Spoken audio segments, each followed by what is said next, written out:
Oke, halo dan selamat datang. Materi yang Anda kirimkan kali ini benar-benar bawa kita ke ujung tombak ilmu pengetahuan ya. Kita nggak akan ngobrolin tips umum kayak jaga imun, tapi langsung lompat ke masa depan. Ada ide-ide revolusioner yang lagi dikembangkan yang kedengerannya nyaris kayak fiksi ilmiah. Jadi pertanyaannya, terobosan medis besar apa aja sih yang mungkin sebentar lagi bakal ngubah hidup kita? Mari kita bedah bareng. Betul, betul. Misi kita kali ini gini, kita mau lihat pergeseran fundamental dalam cara kita mikir soal imunitas. Kalau dulu, fokusnya cuma meningkatkan sistem imun secara umum, kayak memperkuat benteng pertahanan gitu aja, sekarang para ilmuwan mikirnya lebih canggih. Mereka mau jadi sutradara dari sistem imun itu sendiri, mengarahkannya dengan presisi yang luar biasa buat nyerang target spesifik. Jadi dari pendekatan sapu jagat, kita pindah ke pengobatan yang super personal. Dan di sumber-sumber yang Anda kasih, ada beberapa contoh yang paling keren. Oke, kita mulai dari yang paling familiar dulu deh, vaksin. Waktu saya baca materinya, ada satu hal yang bikin saya, kaget. Ternyata bikin vaksin itu bukan cuma soal memperlihatkan potongan kuman ke tubuh kita ya. Ada semacam bahan rahasia yang disebut adjuvan. Katanya ini tugasnya buat menipu sistem imun biar panik. Bener begitu? Analogi yang pas banget. Adjuvan itu kayak alarm kebakaran palsu. Kalau Anda cuma nyuntikin protein dari virus, tubuh mungkin bakal bilang, oh ada protein asing, tapi kayak ini nggak bahaya. Terus dia diam aja. Nah, adjuvan ini, kayak garam aluminium atau minyak khusus, dia menciptakan sinyal bahaya lokal. Sistem imun langsung mikir, wah ada invasi besar, dan langsung ngerahin pasukan tempurnya, gitu. Tanpa tipuan ini, banyak vaksin nggak akan seefektif itu. Itu menarik banget. Dan dari prinsip dasar itu, kita lompat ke teknologi yang lebih baru, yaitu vaksin mRNA. Ada kisah menarik kan di salah satu catatan Anda tentang penemunya, Katalin Kariko dan Drew Weissman. Ternyata paper terobosan mereka di tahun 2005 itu sempat ditolak jurnal Nature karena dianggap kurang signifikan. Gila ya, ide yang belasan tahun kemudian jadi penyelamat dunia, awalnya dianggap remeh. Persis. Itu nunjukin betapa cepatnya bidang ini bergerak. Apa yang hari ini dianggap ide pinggiran, besok bisa jadi standar emas. Dan teknologi mRNA ini pada dasarnya adalah versi yang lebih canggih dari memberi perintah. Jadi, alih-alih nyuntikin protein virusnya, kita nyuntikin cetak birunya, kode mRNA, dan kita biarin sel kita sendiri yang bikin protein itu. Jauh lebih efisien. Oke, jadi mRNA itu sendiri udah revolusioner. Tapi yang bikin saya lebih kaget lagi, ternyata udah ada yang mikirin versi 2.0-nya. RNA yang bisa ngopi dirinya sendiri, atau self-replicating RNA.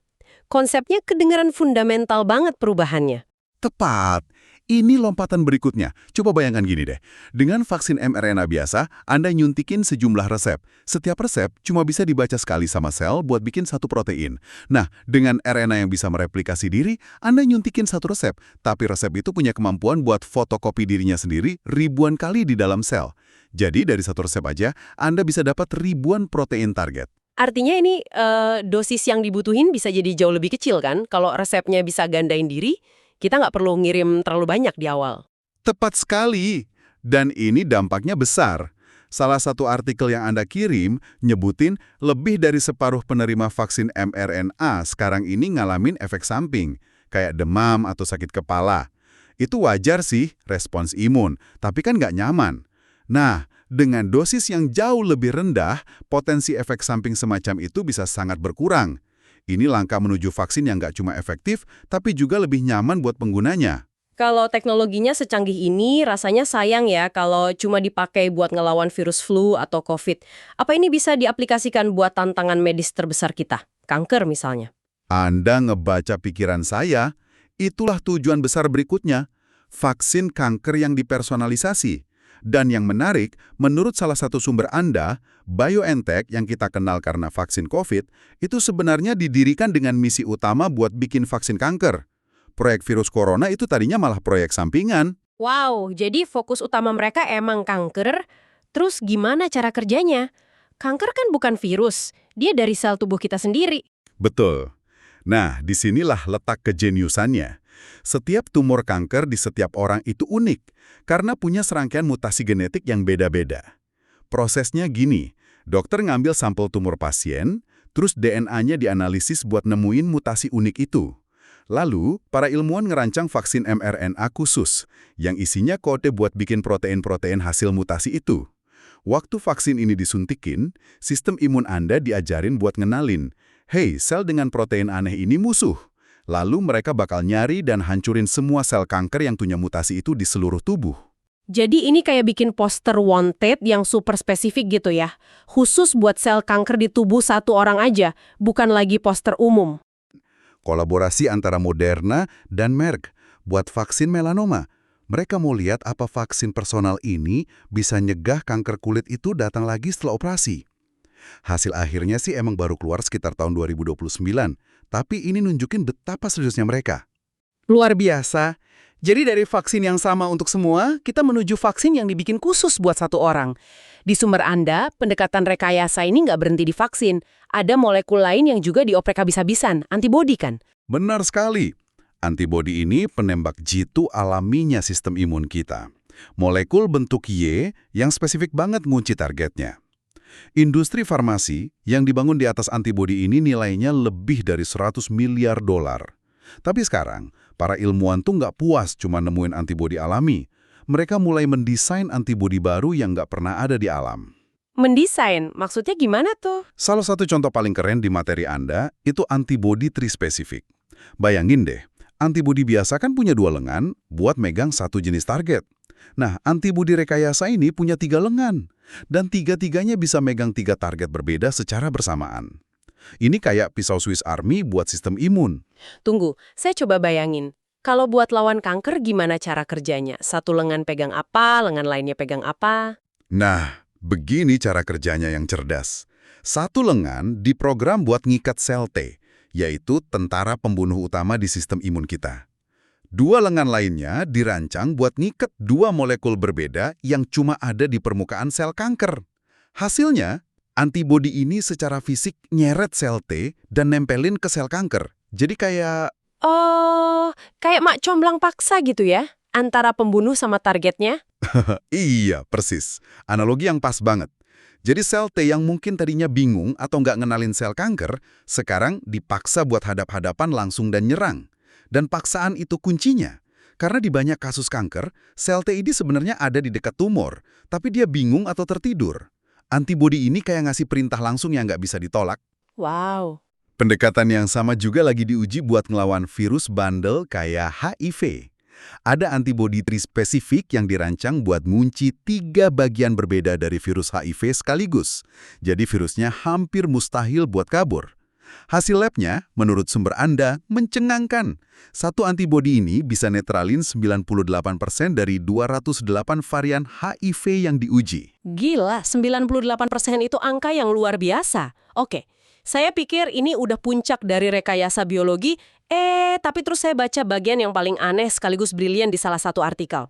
Percaya atau enggak, ide cemerlang berikutnya datang dari lama dan unta. Tertawa. Betul, kedengerannya aneh tapi emang benar.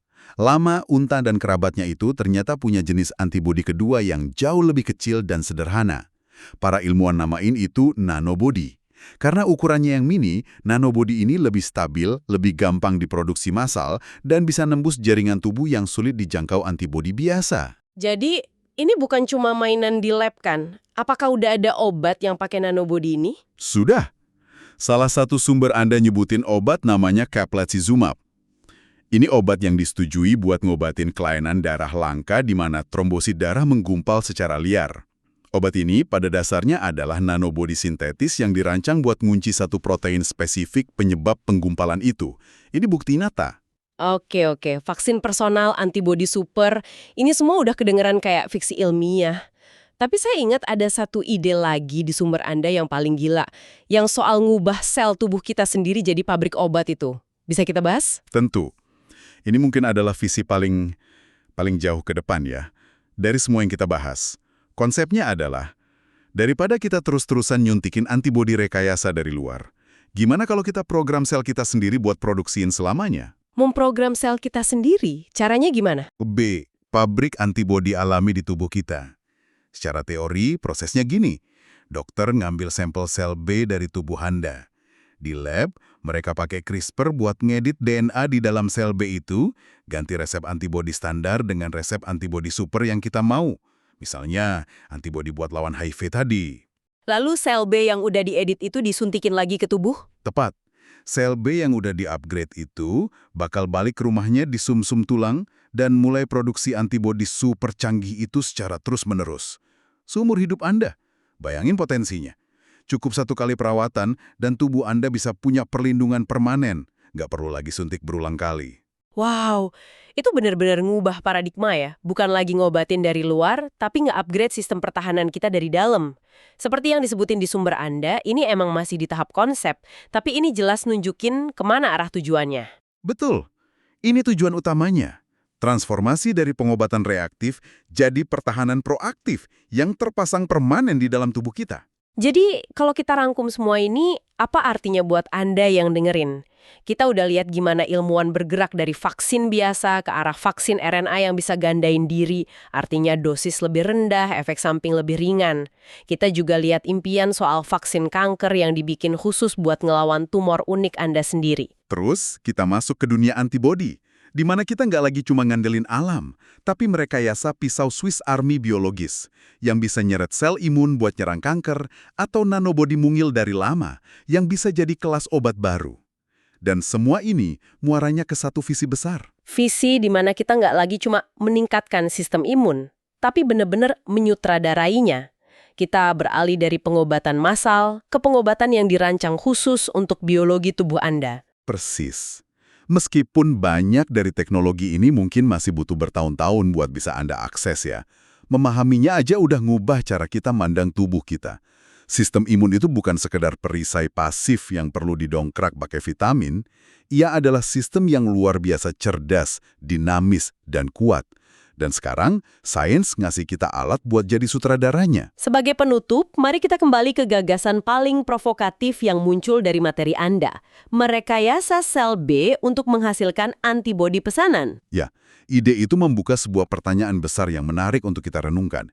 Jika Anda bisa memprogram sistem imun Anda untuk menghasilkan perlindungan permanen terhadap ancaman apapun, entah itu HIV, semua varian flu, atau bahkan sel-sel prakanker, mana yang akan Anda pilih lebih dulu?